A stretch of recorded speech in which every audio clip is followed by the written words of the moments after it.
الصابرين والصادقين والقانتين والمنفقين.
Cebrail sırdaşını bekliyordu. Yetimler, ah yetimler babasını bekliyordu.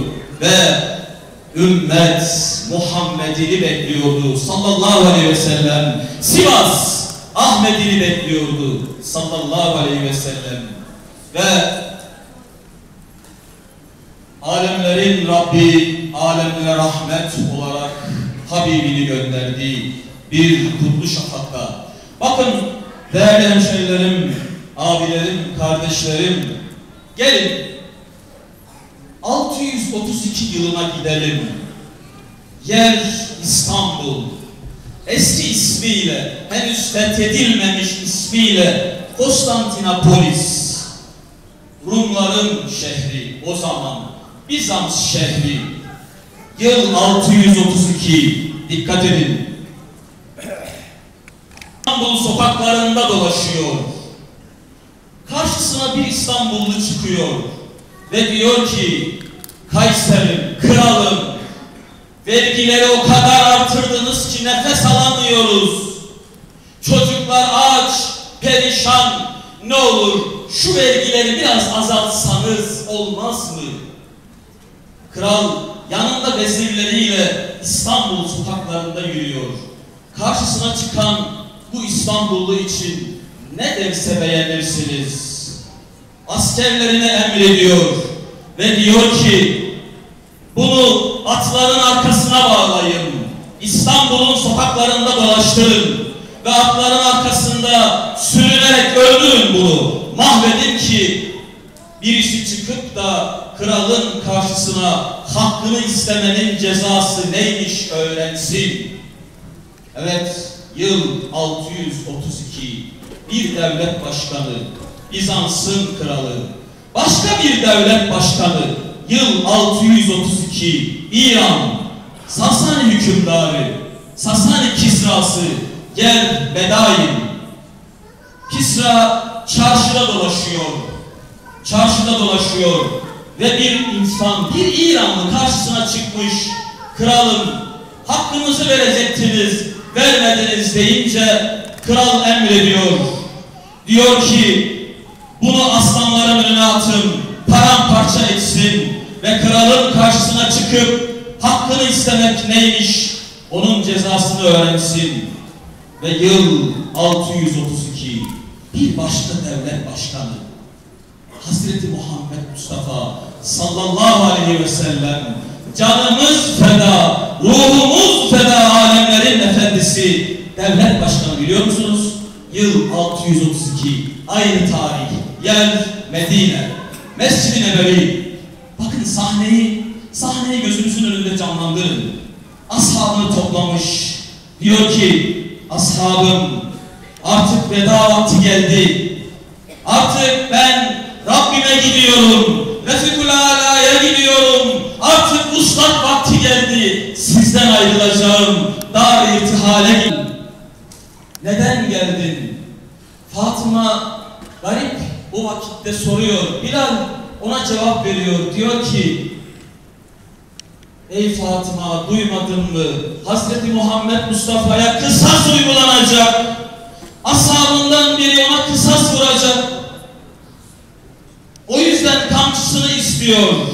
Kamçısı buradaymış. Hazreti Fatıma diyor ki, ey Bilal, Hasan'la Hüseyin orada değil mi? Hani torunlar da dede yerine sayılır. Ona vurulan onlara vurulmuş sayılır. Ne olur? O dayağı onlar yesinler. O kısas onlara uygulansın. Geliyor, kamçısını almış. Allah Resulü'nün kamçısını almış. Geliyor Mescid-i Nebevi'ye Bilal. Ve Peygamber Efendimiz diyor ki Ukkaşe'ye ver. Kamçıyı Ukkaşe'ye ver. Bana kısas uygulasın. Ben kaç tane vurduysam o da aynısıyla bana vursun. Sırtıma vursun. Ukkaşe eline kamçıyı alıyor.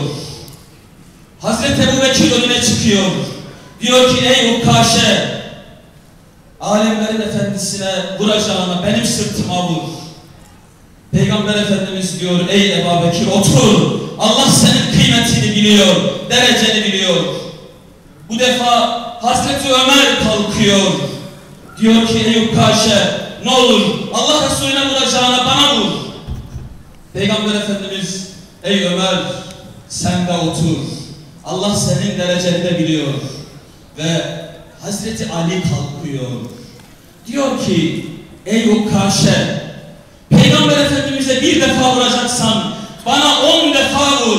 Ona 10 defa vuracaksan bana 100 defa vur. Peygamber Efendimiz Hazreti Ali'yi oturtuyor.